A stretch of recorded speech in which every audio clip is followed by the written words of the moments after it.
कौन से देवता हैं जो दीपावली के पर्व पर आकर दीपावली की महाउत्सव को मनाते हैं?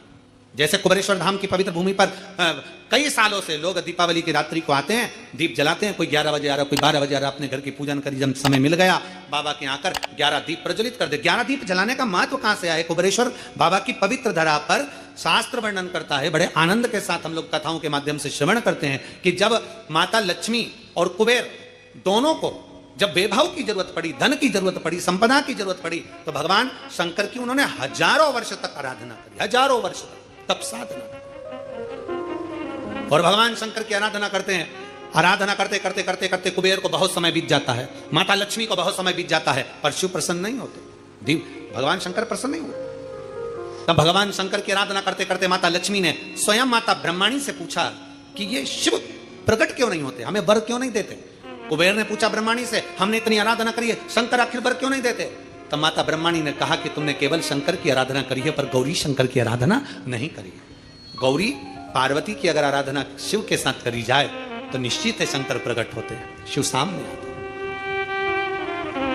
नारायण और माता लक्ष्मी, लक्ष्मी को आमंत्रित करते हो नारायण रह जाते हैं, नारायण को आमंत्रित करते हो लक्ष्मी रह जाती है, ब्रह्मा को आमंत्रित करते हो ब्रह्माणी रह जाती है, ब्रह्माणी को आमंत्रित करते हो ब्रह्मा रह जाते हैं, इंद्र को आमंत्रित करते हो तो इंद्राणी रह जाती है, इंद्राणी को आमंत्रित करते हो तो इंद्र रह जाते हैं। पर शिव महापुराण की कथा कहती है केवल एक शंकर ऐसे हैं जो माता पार्वती के साथ कदम से कदम मिलाकर आगे बढ़ते अपने भक्त के दरवाजे पर पहुंच जाते हैं। गौरी शंकर की आराधना। तो लक्ष्मी जी बोली, मैं इतने समय से शंकर को जल चढ़ा रही हूं, मैं इतने समय से शिव पर जल चढ़ा रही हूं, शंकर प्रसन्न नहीं होते?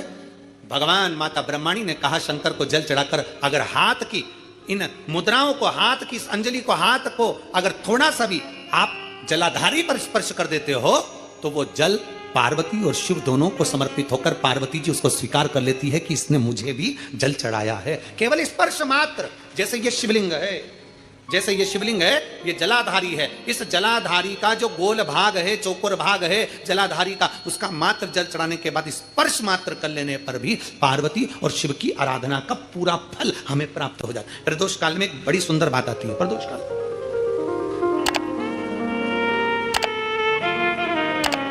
आप में से कोई प्रदोष का व्रत करते हैं?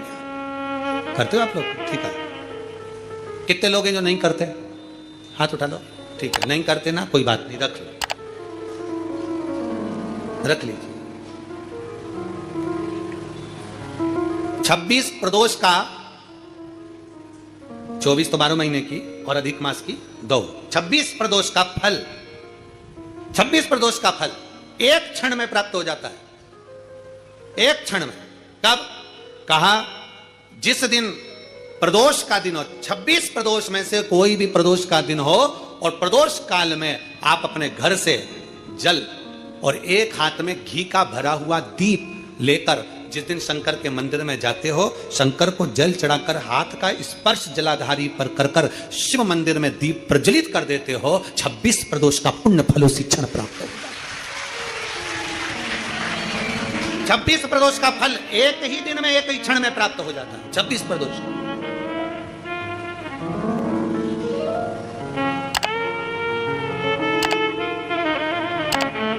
अब कई माताएं कहेंगी गुरुजी हम तो इतने साल से प्रदोष कर रहे हैं और तुमने इन सबको एक ही में निपटा दिया, एक ही बार में पूर्ण करा दिया है, हम इतने साल से कर रहे हैं। वो क्या? देखो तुम सब व्रत कर रहे हो ना, तो ये आजकल की जो नवयुवक पीढ़ी है ये हो सकता है व्रत कर पाए ना कर पाए। आजकल की जो नवयुवक पीढ़ी है, बहुएं हैं, बेटियां हैं, नौकरी में सर्विस में लगी रहती हैं, दिन भर उनको मानसिक टेंशन भी बना रहता है, घर परिवार सब देखना करना, ये करना वो करना, तो हो सकता है इनका प्रदोष व्रत नहीं हो पाए। तो पर ये भूल से भी प्रदोष के दिन, किसी भी प्रदोष में अगर शंकर के मंदिर में घर से जाते समय जल और एक घी से भरा हुआ माटी का दीपक बाती लगा हुआ लेकर चलेगा और शिव को जल चढ़ाकर पार्वती के स्पर्श कर कर दीप प्रज्वलन कर दें, बाबा को विनय कर दें, पूरी 26 प्रदोष का फल प्राप्त हो जाता है। उन बैठो, नहीं है इतना। शिव तत्व की प्राप्ति, भगवान शंकर की प्राप्ति और शिव महापुराण का बड़ा सुंदर संवाद करा। विष्णु दास भगवान शंकर के मंदिर में झाड़ू लगाना, पोछा लगाना, भगवान शंकर के मंदिर में सेवा करना, नारायण के मंदिर में गए तो नारायण के मंदिर में सेवा करना, सनातन धर्म हमें सिखाता है हम देवताओं को ना तोड़ें, ये हमारा सनातन धर्म सिखाता है। हम देवताओं से दूर ना हो, ये हमारा सनातन धर्म सिखाता है। कई लोग कहते हैं हम कृष्ण वाले, हम यहाँ नहीं जाएंगे। कोई कहता हम शंकर वाले, हम राम के मंदिर नहीं जाएंगे। कोई कहता हम राम वाले, हम नारायण के मंदिर। नहीं, ऐसा नहीं है। हमारा सनातन धर्म कहता है शिव की पंचायत में 5 देव हैं, इसलिए सनातन धर्म में सब देवताओं को प्रथम कहा गया है, सबको प्रणाम किया गया, सबको नमन किया। कभी भी किसी भी देवता को नीचे नहीं दिखाया गया कि राम बड़े, कि कृष्ण बड़े, कि शंकर बड़े, कि ये बड़े, कि वो बड़े। किसी पुराण में, विष्णु पुराण पढ़ोगे उसमें भगवान विष्णु को प्रथम कह दिया गया। वेद व्यास जी ने शिव महापुराण में शंकर को प्रथम कह दिया गया। राम कथा सुनोगे तो राम जी की प्रथमता कही गई। कृष्ण कथा सुनोगे तो कृष्ण की प्रथमता कही गई। देवी भागवत सुनोगे तो देवी की प्रथमता कही गई। प्रत्येक पुराण में देवता की प्रधानता कही गई। कई लोगों के मन में संशय हो जाता है कि जिसने पुराण लिखा उनको सब चीज सोच लेना थी, कम से कम एक को प्रथम कर देना था, बाकी कोई दूसरा तीसरा चौथा कर देना था। पर जिसने पुराण की रचना करी उसकी चित्तवृत्ति में कोई ऊपर कोई नीचे नहीं था, इसलिए उनको वेद व्यास जी कहते हैं। उन्होंने सब देवताओं को सम कहा है, सब देवताओं को समता है, उनके अंदर भेद नहीं है।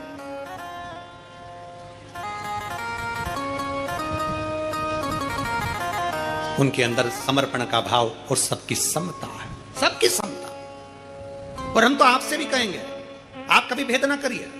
और यहां तक कहते हैं हम कथा के माध्यम से कि अपने को हल्का पुल्का मत समझिए, तुम सब भारी हो।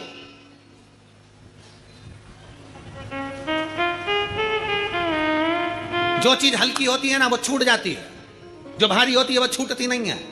भारी से मतलब महंगी, सस्ती छूटती है, महंगी नहीं। 3 लाख की घड़ी हाथ में पहन लो,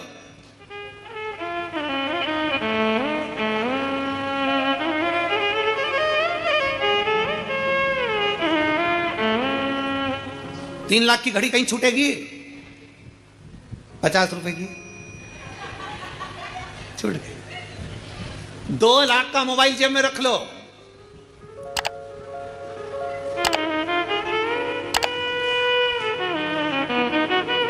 और अगर वो